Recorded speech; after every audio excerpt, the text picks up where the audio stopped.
This ain't just a channel, this is BBTV. You know, sometimes petty isn't quiet or reflective or something you journal about with a candle lit. Sometimes petty is loud and confusing and dressed like confidence, but acting a little bit like chaos. Sometimes it feathers an eyeliner and a personality. So, you know what? Big, it's so big it fits and it fills the room before the person even gets there.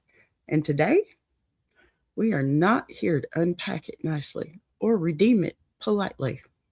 We're here to point at it and laugh a little bit and admit there's a special kind of madness that shows up when being extra becomes the whole damn identity. And you know what? Nobody ever tells you to sit down because the mess is entertaining. Welcome to Monday Petty Monday, where we don't start drama, we just document it. If something annoyed you, irritated you, or lived rent-free in your head all week, you're in the right place.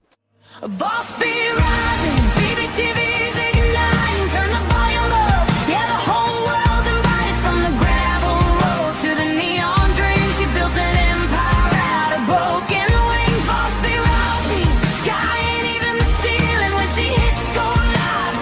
Everybody feels it.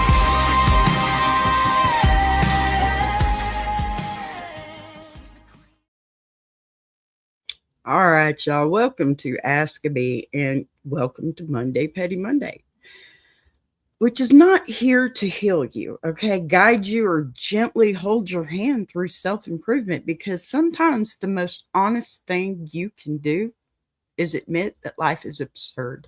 People are contradictory, and chaos gets rewarded far more often than clarity does.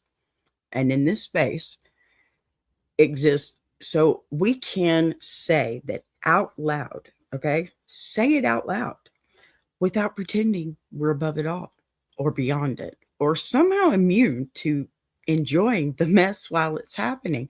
Monday Petty Monday is where we stop acting like every story needs a moral and every personality needs to be redeemed, because some people are fascinating precisely because they never quite land anywhere clean. And some seasons of life are less about growth and more about watching the wheels wobble and asking yourself, why does everyone keep cheering like that's stability? There's a particular flavor of petty that shows up when somebody realizes that being confusing keeps the spotlight warm, when contradiction becomes charisma, when unpredictability starts paying the bills, and suddenly nobody is interested in asking whether the person inside all that noise ever gets to clock out, because the spectacle is too entertaining to interrupt. And the thing is, we all participate in this. Pardon me. So even if we don't want to admit it, because we laugh, we quote, we retell the stories, we repeat the punchlines, and we tell ourselves we're appreciating individuality when really we're just enjoying the chaos from a safe distance. True. Facts. And we're also sitting there grateful that it's not our name being attached to the circus today. This show doesn't pretend that chaos is wisdom or that being loud equals being free, but it also refuses to shame the people who leaned into it, because sometimes the world rewards the mess faster than it rewards the truth. And you know what? Sometimes survival looks like exaggeration. It really does. Before it even looks like peace. Monday Petty Monday is about the uncomfortable middle, the space where you can acknowledge the absurdity without needing to fix it, where you can laugh without cruelty, where you can call something ridiculous and still recognize the humanity underneath the eyeliner. Okay. The outfits, the headlines, and the long running public confusion that everyone pretends not to notice because it's more fun to clap than to ask real questions. There's something deeply Southern about this kind of honesty, seriously, and about being able to say, bless your heart with a smile and still mean exactly what you're implying. About recognizing when someone has been allowed to carry on unchecked because nobody wanted to be the buzzkill. Yeah, who asked whether the chaos was sustainable or just profitable? That's a good question, right? And that's where this show lives.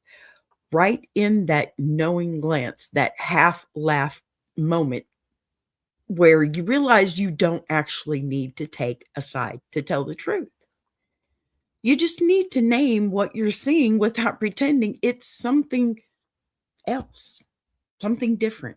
Askaby has always been about witnessing, not fixing, about pattern recognition without intervention, sitting with the reality that some people never get quieter because the world never stops rewarding the noise. And some of us are still trying to figure that out, whether that's freedom or just a different kind of trap dressed up as self expression. That isn't a takedown, and it's not a tribute either, because, both of those are too clean for the kind of mess they're talking about today. So, clean narratives are usually written by people who weren't there for the fallout. Monday Petty Monday lets us enjoy the spectacle while still clocking the cost. Lets us laugh while we're keeping our eyes open. Lets us admit that sometimes the most honest response to chaos is not reflection or reverence, but a raised eyebrow. Or, my famous looking over the glasses, because that's me.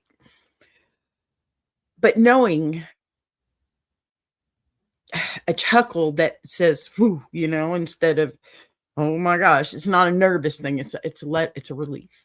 That's a lot. And I'm glad it's over there and not in my living room. If you're listening today and you feel that little spark of recognition, that sense of having watched something unravel in real time while everyone else called it iconic, you're exactly where you're supposed to be today, because this space isn't about judgment or absolution. It's about naming the uncomfortable truth that chaos can be entertaining, confusing, magnetic, and, well, exhausting all at once. Sometimes the pettiest thing that you can do is stop pretending otherwise. Seriously. What good is that going to do you to pretend? So, even the psychic moment that, that carries some kind of pattern, the initial dismissal, the skepticism, worn like armor, it's the subtle resistance to sincerity, followed not by surrender, but by a begrudging openness. I can't talk today. Y'all, this weather, I'm telling you, back and forth. So it's an openness that feels almost more honest because it wasn't eager or polished, just human enough to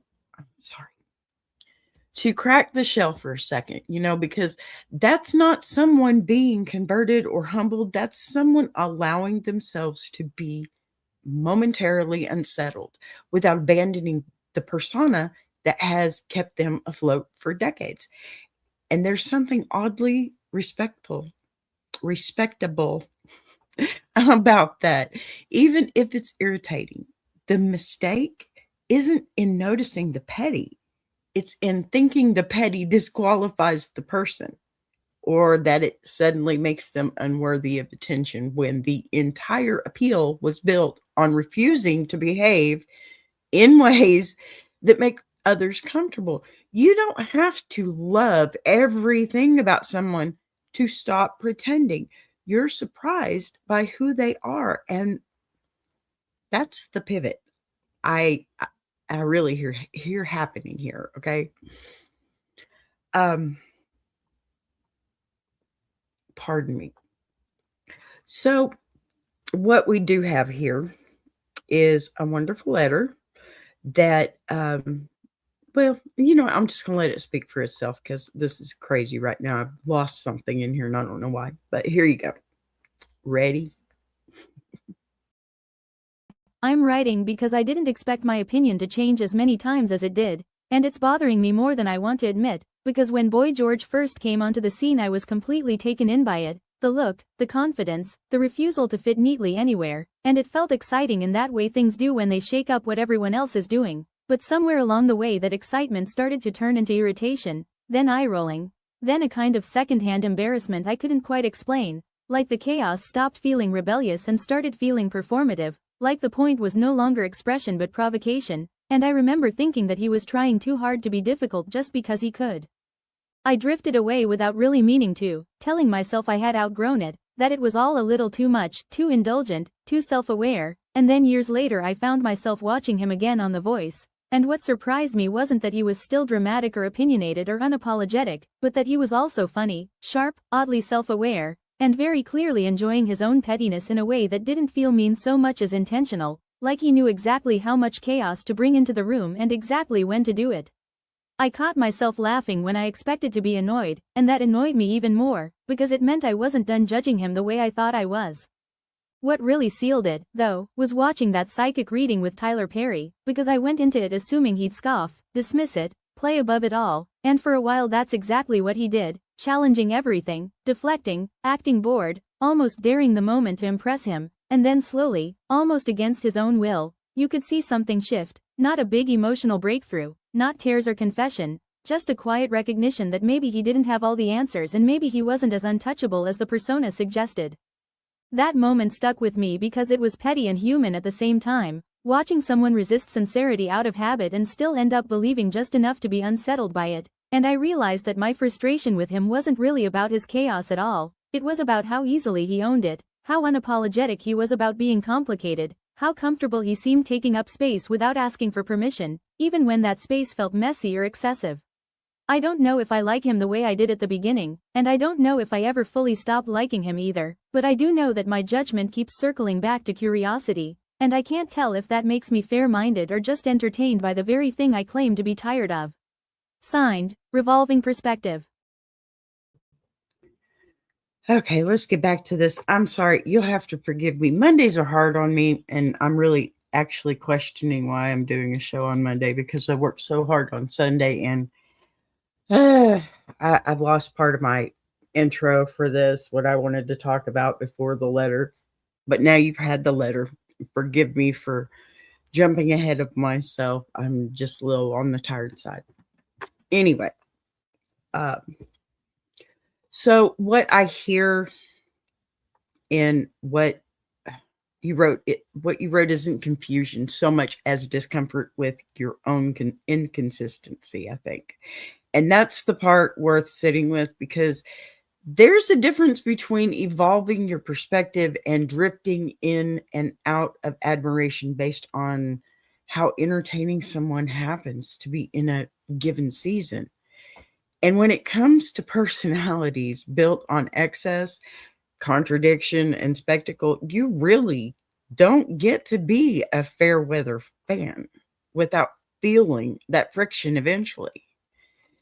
Some people are not designed to be consumed in phases, like when they're convenient and quietly shelved when they become exhausting, because the very thing that makes them compelling is the same thing that makes them difficult to tolerate over time. And pretending otherwise is just another way of asking chaos to behave. And then that doesn't work. So when someone builds their entire presence around being unpredictable and challenging and unapologetically extra, you don't get to selectively approve of that without participating in the same contradiction that you're critiquing, right? Because the chaos doesn't turn on and off for your comfort. It just changes outfits. That's where the petty lives. Not in judging the behavior itself, but in wanting the spectacle without the commitment, the boldness without the inconvenience, the personality without the personality. And that tension, it shows up the moment you realize you're laughing again at something you swore you were done with. The truth is, some figures invite this kind of on again, off again relationship because they never offer a stable version of themselves to latch onto. And that instability, it becomes part of the transaction. That's rough. Whether anyone wants to admit or not, that's exactly what it turns into. So when you say you liked him, then you really didn't. Then you did again. What you're really describing is refusal to flatten someone who has never been interested in being flat. And yes, there are petty moments, plenty of them, moments that feel intentionally difficult, moments that read like resistance for resistance's sake, moments like the persona seems to step forward just to dare the room to deal with it. But that's not a flaw that suddenly appeared later. That was always part of the architecture, part of the deal, and the attention stuck in the first place. That's why. Watching on a platform like The Voice, and I just realized I have not even said the name yet. We are talking about Boy George today. Forgive me. But The Voice didn't soften that chaos, though. It reframed it, gave it boundaries and timing, and a wink that said, I know exactly what I'm doing here. And that awareness, it changes how the pettiness lands, because intentional chaos hits differently than conscious mess, right? So I'm going to go ahead and get into this story, because we are talking about none other than Boy George. We know there's been some petty stuff back there. We know this, okay? Let's not mess that one up. Hold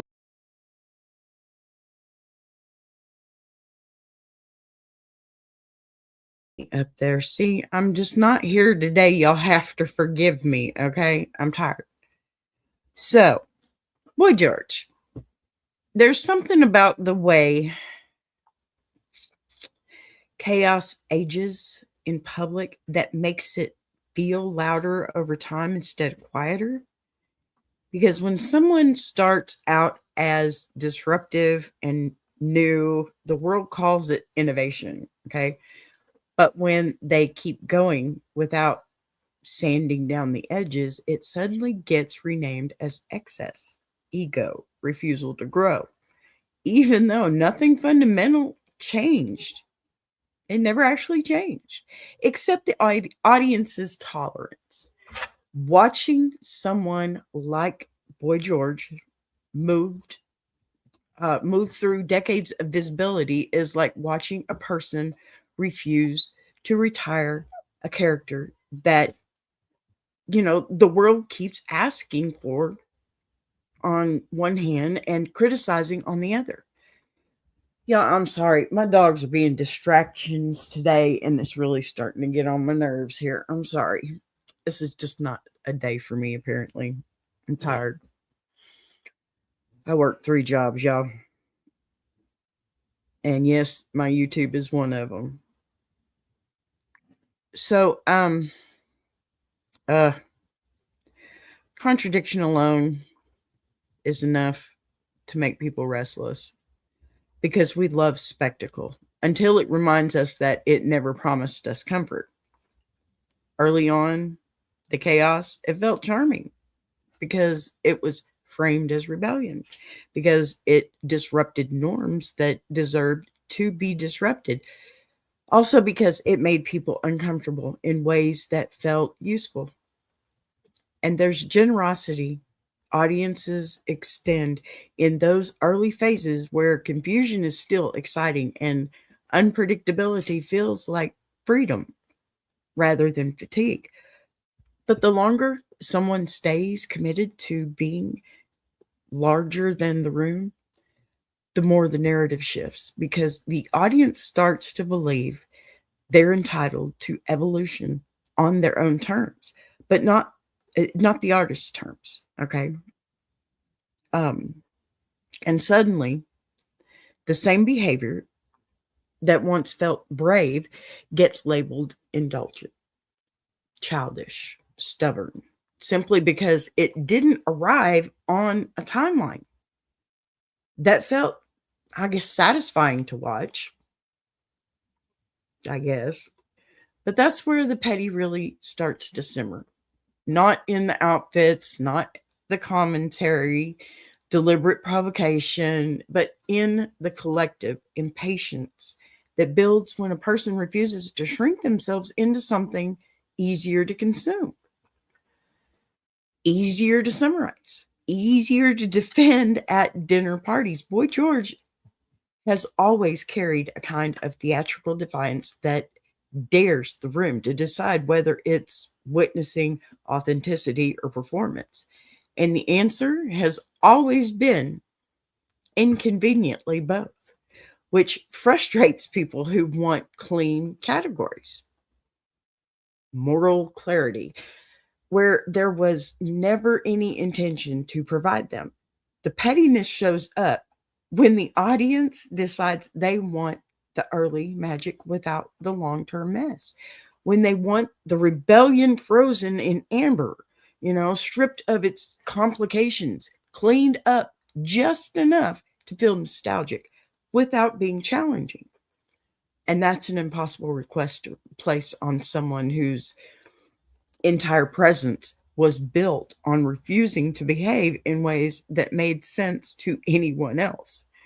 So over time, that refusal stops reading as defiance and starts reading as difficulty, not because the person changed, but because the culture around them did. And suddenly, the same traits get reframed as liabilities instead of assets, as if, the rules were ever mutually agreed upon in the first place. And they weren't. I mean, that's plain to see. They certainly weren't. Okay. So, watching this unfold, it feels chaotic, but because it exposes how transactional admiration really is, how quickly affection turns conditional once the entertainment value starts asking more of the audience than applause, and how petty it feels to keep showing up, with the same intensity in a world that keeps asking you to tone it down while still profiting off your refusal to do so. There's also something deeply uncomfortable about watching someone age without apologizing for a space. And it's their space that they take up. But because it reminds people that self-expression doesn't automatically soften with maturity. And that's not every arc bends towards restraint or minimalism or even quiet wisdom. No matter how badly we want that narrative to be universal, Boy George never really pivoted towards being digestible and instead leaned into being unmistakable, which reads as arrogance to some. and integrity to others, depending entirely on how much chaos your personality is willing to take and tolerate before you decide it's too much work to keep paying attention, you know. That tension is what makes the story endlessly watchable and endlessly irritating, because there's no resolution on offer, no moment where the character steps aside and lets a simpler version take over, no satisfying turn where the mess gets redeemed into something clean enough to celebrate without caveats. The best, or the petty moment, I guess, that stack up the most precisely because they're predictable in spirit but unpredictable in form, and the audience, it keeps coming back anyway, oscillating between delight and exhaustion because there's a strange comfort in knowing exactly what kind of chaos you're going to get, even if you don't know what it will look like at that time, you know. And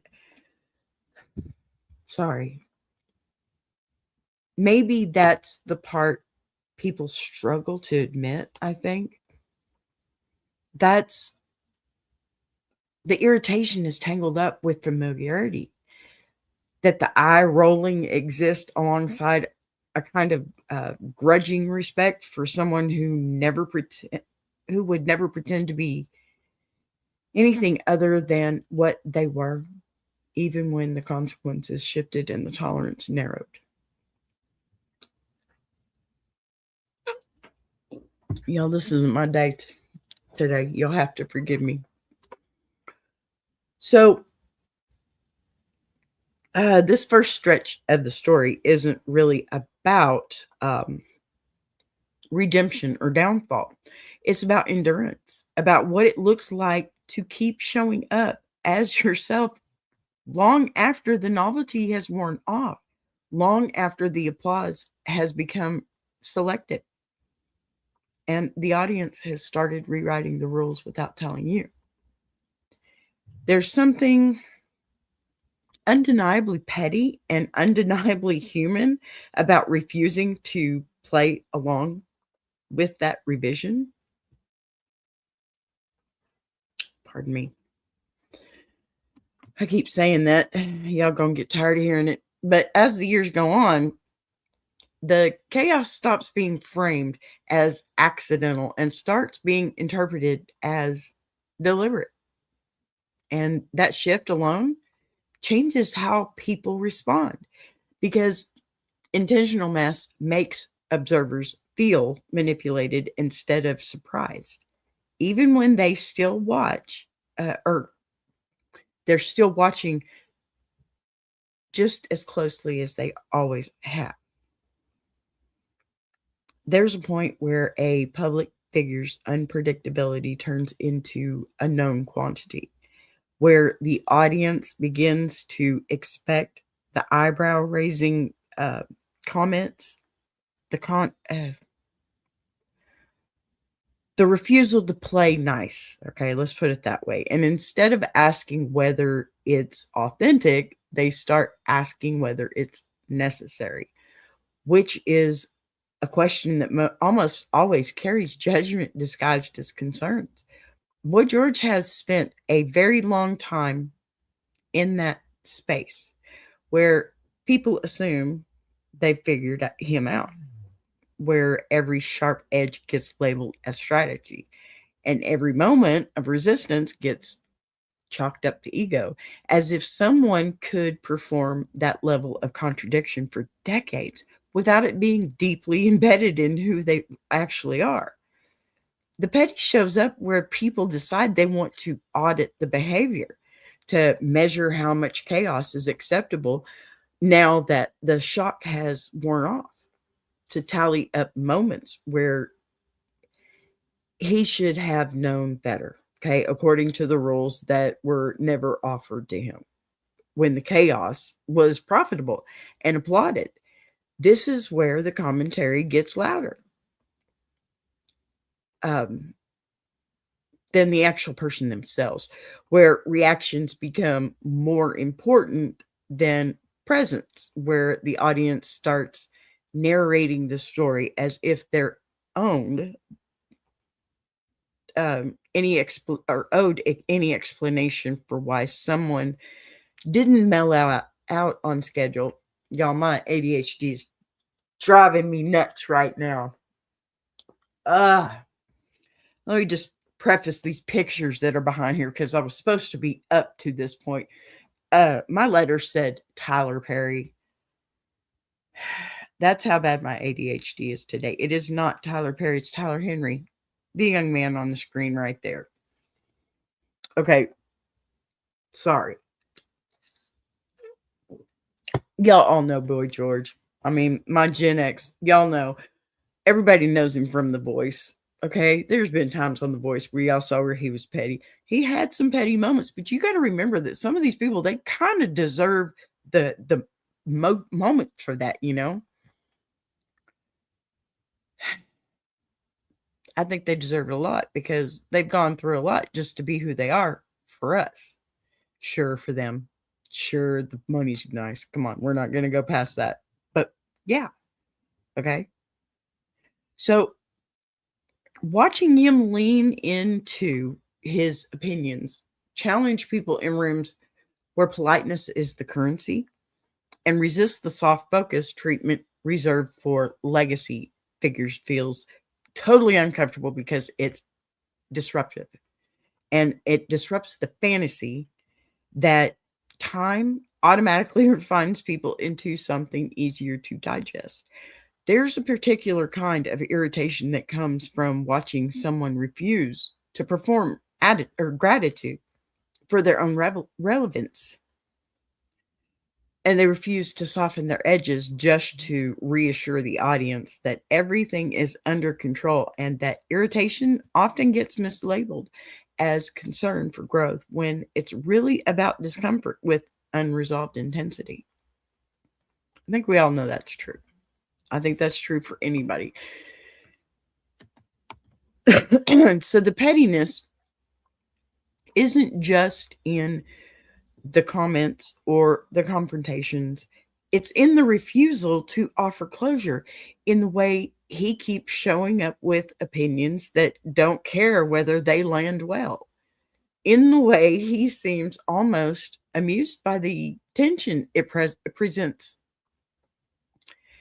as if daring the room to decide whether they're entertained or just offended this time. That posture frustrates people who want a clear arc, who want proof that the chaos was leading somewhere respectable.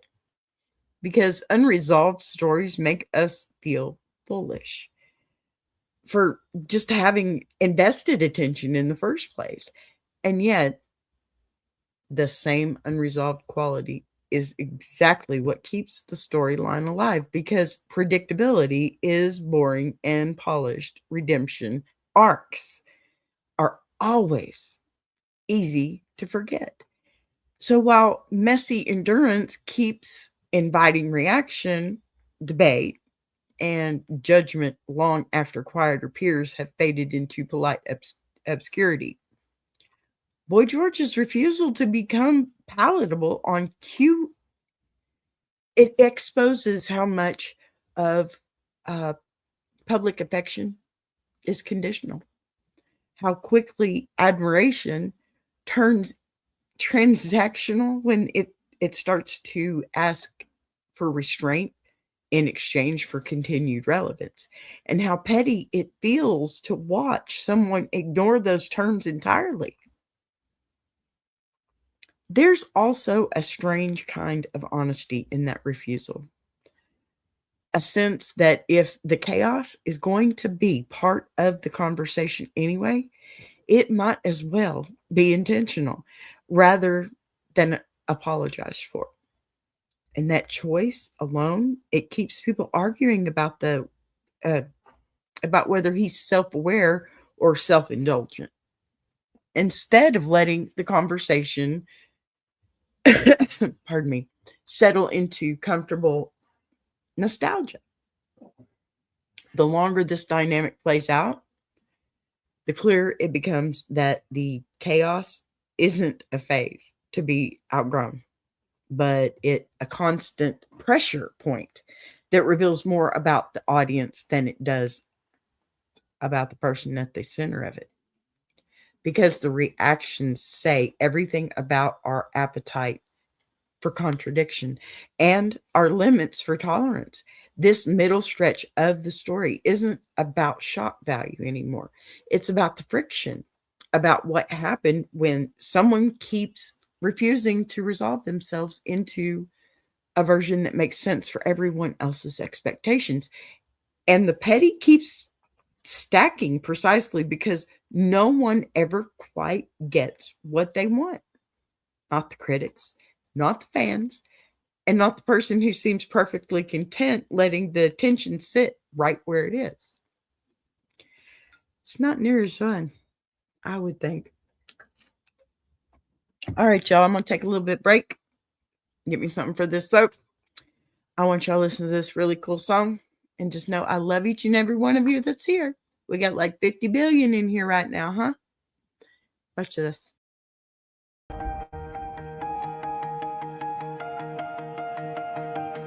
She came from the quiet storms, built a fire from the ground, turned a whisper to a warning.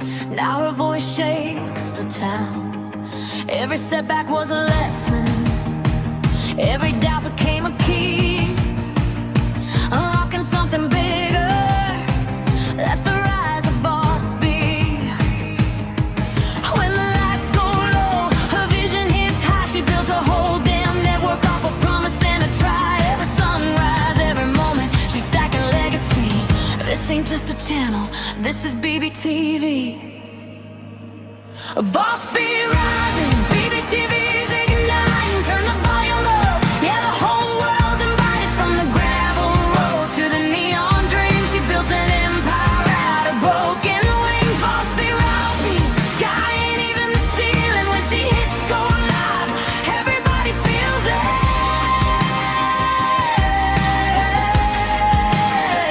She's the queen of the comeback, the storm in the stream, crafting stories out of heartbeats, making visions out of dreams.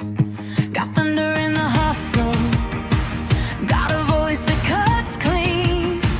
Every mic she touches turns the power unseen. So let brothers spin the numbers, let the views rise slow or fast. Boss B doesn't measure wins by echoes of the past. This moment is a pivot, this season's history. Bow down to the founder of the BBTV dynasty.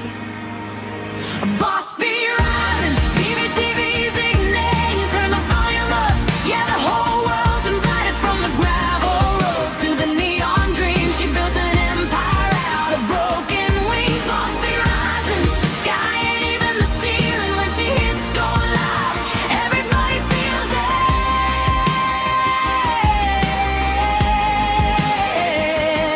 She's got fire in the head, it's got truth in the frame, got a heart that won't retire and a gift you can't name. Every loop, every letter, every dream she sets free, it's a love note to the world sign. Boss B. And the world keeps watching as the numbers climb, but she's counting all the moments, not the dollar signs. From the late night grind to the daylight scene, she's building something bigger than the algorithm's dream. Boss B rising, BBTV shining, her story's rewriting, a legacy in real time. Boss B rising, BBTV's igniting. Turn the volume up, yeah, the whole world's invited. From the gravel roads to the neon dreams, she built an empire out of broken wings. Boss B rising, sky ain't even the ceiling. When she hits go live, everybody feels it.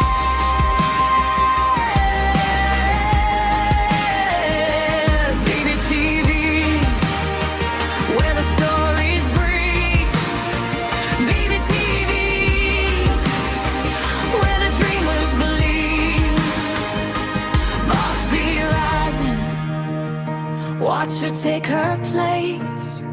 This is BBTV. This is her grace.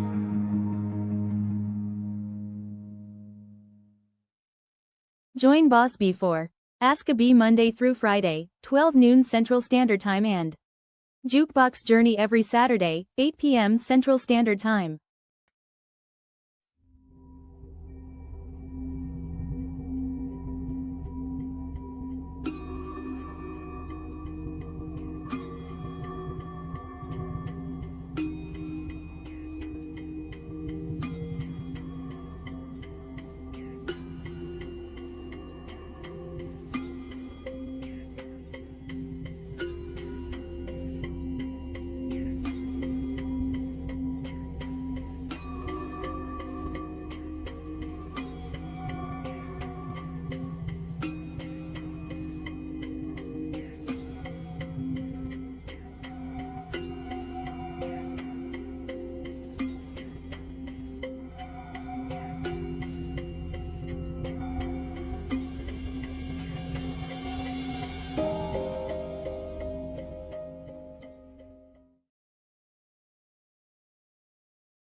And of course, the mute button. Why wouldn't I have it on still?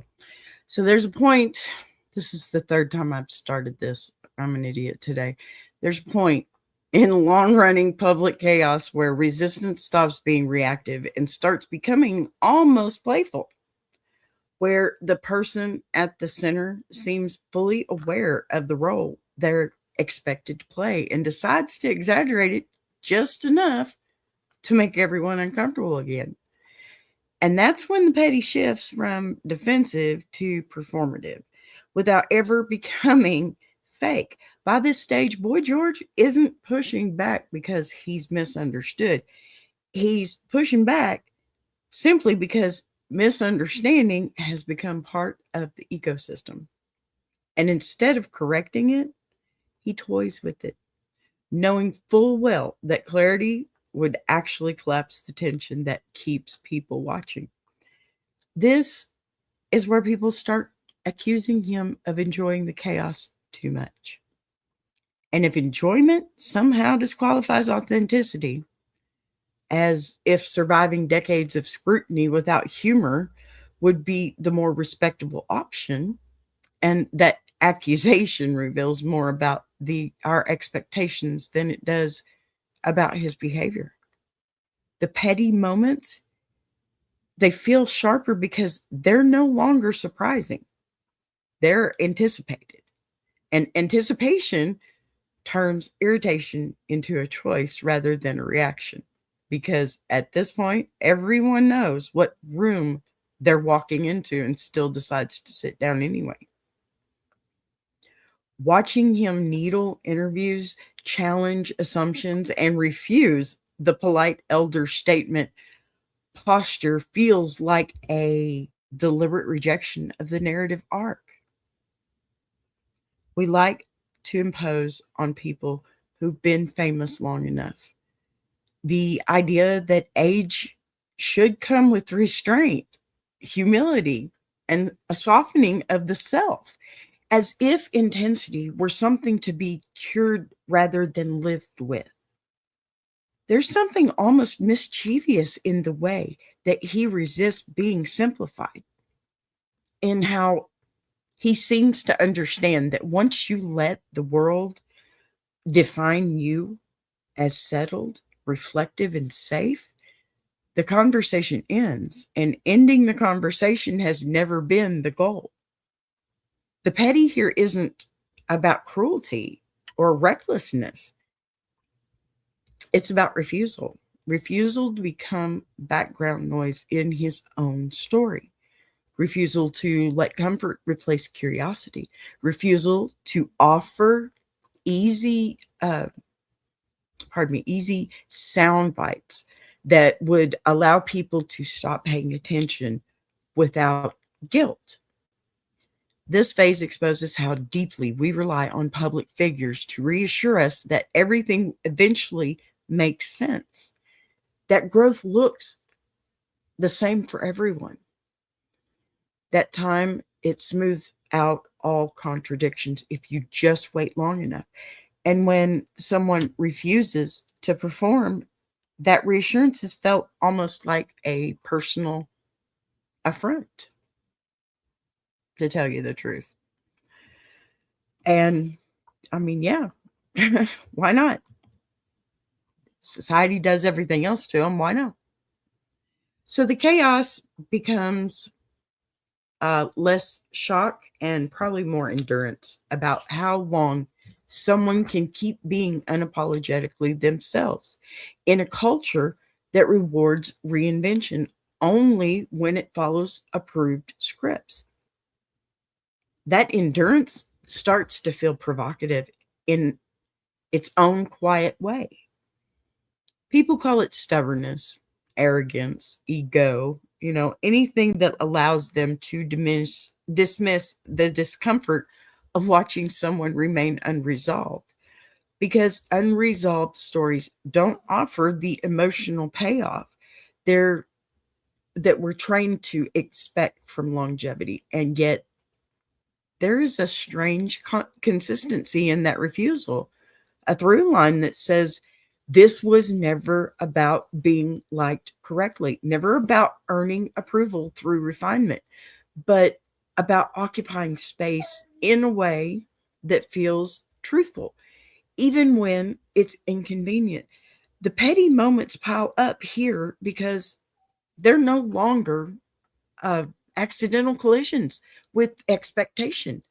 They're deliberate friction points, small reminders that persona and the persona have long since fused into something that it just can't be easily separated or managed. Y'all, give me a second. I'm sorry.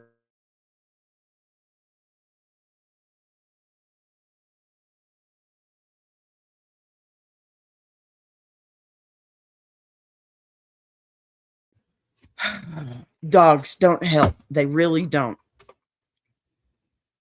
Ooh, oh, Patty friend. I love you, honey. Thank you. I'm so sorry I'm such a scrambled today. Go lay down right now and be quiet. Go. I'm going to soak you. I have weapon. It's full. Full bottle of water for that mess. So that fusion, it unsettles people because it removes the safety net of thinking the chaos is just a phase, just an act, just something that will eventually be replaced by wisdom. We recognize and respect. Instead, we're left watching someone who seems, I don't know, comfortable being both insightful and irritating, both sharp and unserious, both deeply experienced and utterly unwilling to perform reverence for that. Yes, you knew I was talking to him. Cats really hate water, right? But man, this dog, he hates it even more. He loves a bath. He loves taking a bath. He hates the other stuff. Wow. Yeah. I'm sorry. I'm a mess today. My brain is not here. Just not here. Thank you, Patty friend, so much. Hi, Big Jack. Okay, so this stretch of the story, it kind of makes it clear that the petty isn't a deviation from the path. It is the path. Okay, a long, winding commitment to staying present in your contradictions rather than editing them for audience approval. And that choice, it forces everyone watching to confront their own appetite for chaos versus their tolerance for discomfort. If earlier phases invited admiration and later phases invited judgment, this one invites something more complicated, a kind of reluctant respect tangled up with exhaustion, because it becomes impossible to argue that the behavior is unintentional when it has been sustained with such precision for so long. The chaos here isn't flailing, it's calibrated, not in the sense of being controlled, but the sense of being chosen again and again, despite knowing exactly how it will be received. And that choice alone, it carries a certain weight. It really does. This segment of the story doesn't ask you to like it, or excuse it. It just asks you to notice how much energy goes into demanding that someone eventually become easier to understand, easier to defend, easier to consume, and how petty it feels to keep watching precisely because they refuse to grant, that wish. They just refuse, and it's terrible. Now that I can take a little break, y'all, this is my Patty friend. She's amazing.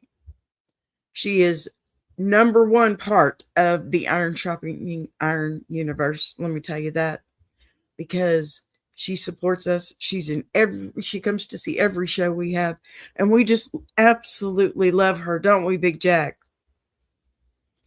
It doesn't hurt things to find out that we have lots of common ground, and especially our favorite pet. I believe you once had a Catahoula that looks probably very much like mine. Okay, so let me get back to where I was here. Yep. Okay. I may have to give myself a second here. I don't know why things are being silly right now.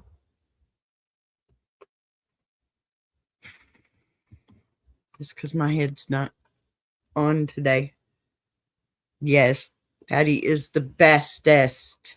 See, that's exactly true. So, what makes this phase so compelling and so divisive is that it leaves no room for casual engagement, no neutral stance, where you can enjoy the performance without grappling with your own expectations. Because by now you either accept the chaos as integral or you resent it for refusing to transform into something easier to admire. This is where Fairweather fandom collapses under its own weight, because you can't claim nostalgia without acknowledging the continuity. You can't celebrate the icon while rejecting the behavior that sustained the visibility. And you really can't applaud the confidence while recoiling from the discomfort it creates. And that contradiction forces a reckoning, whether anyone wants it or not. Seriously, the pettiness by this point feels less like misbehavior and more like consistency, a refusal to betray the through line, simply to satisfy a narrative arc that makes everyone else feel better about sticking around.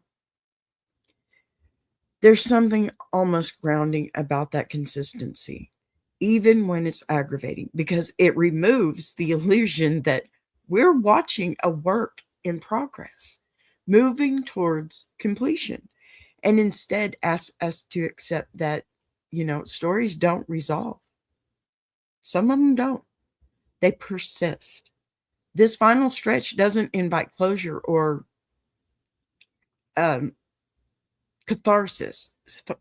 I can't say that word. It invites recognition that the chaos we keep reacting to is the same chaos that drew attention in the first place. Recognition that our discomfort says as much about our desire for order as it does about the person refusing to provide it. Recognition that calling something petty is often a way of avoiding the deeper admission we're still engaged because the mess is familiar. By the time you reach the end of this segment, the question is no longer whether the chaos should have been handled differently, but whether our need for it to behave differently has ever been fair. Because expecting someone to outgrow the very thing that made them visible and just is just another form of consumption disguised as critique. This part of the story doesn't soften the edges or tidy the contradictions. It lets them stand exactly where they are, daring the audience to either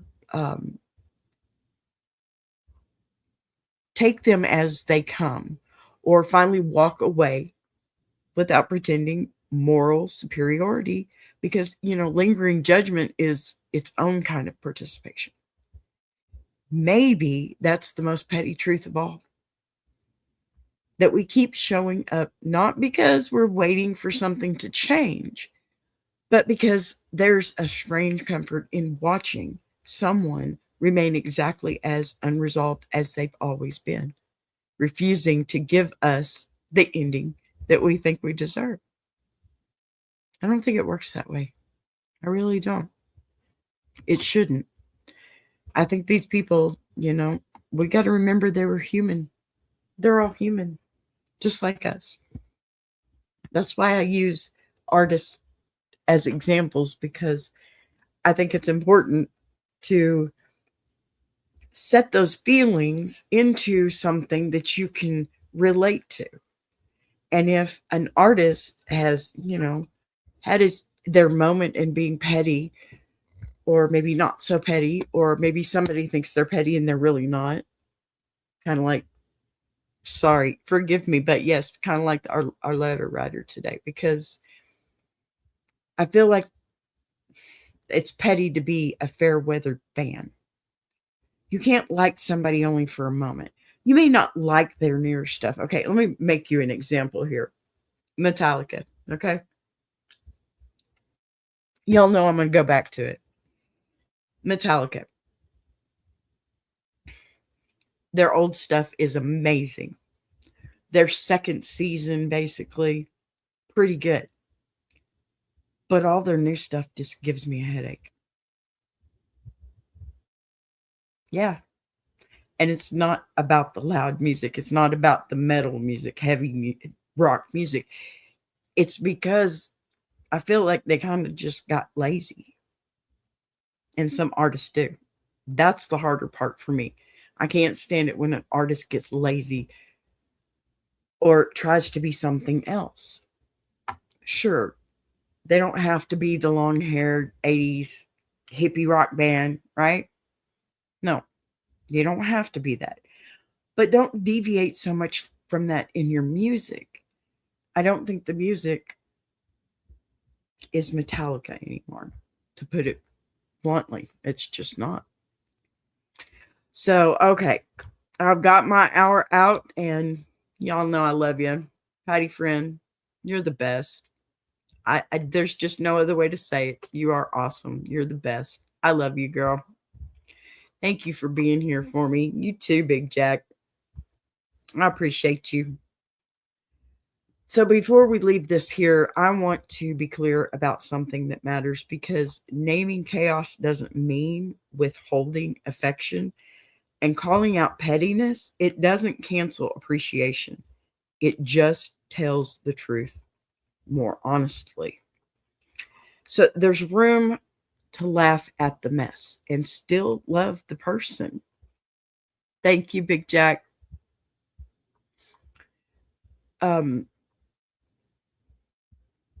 Goodness. So there's room to laugh at the mess and still love the person, right? Room to side-eye the antics and still respect the endurance. Room to acknowledge that some people have made a career out of contradiction without deciding they owe us resolution for it.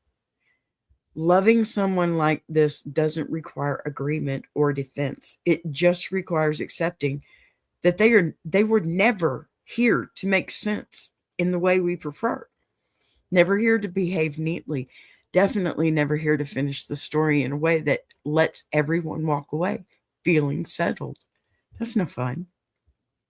And maybe that's the quiet relief underneath all the commentary, because the realization that you don't have to keep renegotiating your feelings every time the chaos shows up, dressed a little differently, because the chaos has always been part of the deal.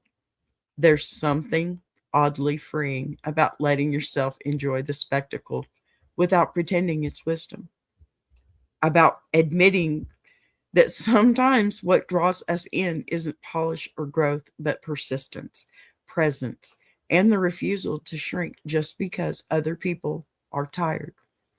This isn't about excusing behavior or turning mess into meaning. It's about releasing the pressure to be consistent in your admiration when the subject has never been interested in consistency themselves. If anything, there's a strange kind of honesty in loving someone exactly as unresolved as they are, without demanding transformation as proof of worth, without turning irritation into moral judgment, pretending you weren't entertained all along that way, So we can laugh, we can shake our heads, we can acknowledge the petty for what it is, and still hold space for appreciation. Because contradiction, it doesn't disqualify humanity. It just complicates it. And maybe that's enough for today. To leave this story where it is, without cleaning it up, without fixing it, without forcing a lesson out of any of it. Just recognizing that sometimes chaos survives because it was never trying to be anything else. All right, y'all. That's it for me. I love you. Watch these little promos I got going for you too. Don't forget those. Y'all go see my friends Tuber Chat. They've been amazing help for me this past couple of weeks, and I'd really like for you to get over there. Thanks, guys. Bye-bye. Before we roll on, I want to take a second to shout out Tuber Chat, because once again they showed up and held space the way real community does. This channel isn't about noise or numbers chasing. It's about consistency, respect, and actually supporting creators without strings attached. That matters more than people realize. If you're looking for a place that lifts voices instead of talking over them, Tuber Chat is that lane. I appreciate the time, the encouragement, and the steady presence more than I can properly wrap into words. So much love to the Tuber Chat crew for doing what you do and doing it the right way. If you're enjoying this show, subscribing is the easiest way to support what's being built here on BBTV. You'll see the join button right next to subscribe. No pressure, no expectations, just an option for people who want to support the channel in a real way. We're live weekdays at 12 p.m. Central, and each day has its own focus. Same honesty, same voice, just different conversations depending on the day. And if you've got a story you want to share, send it in. Anonymous is always fine.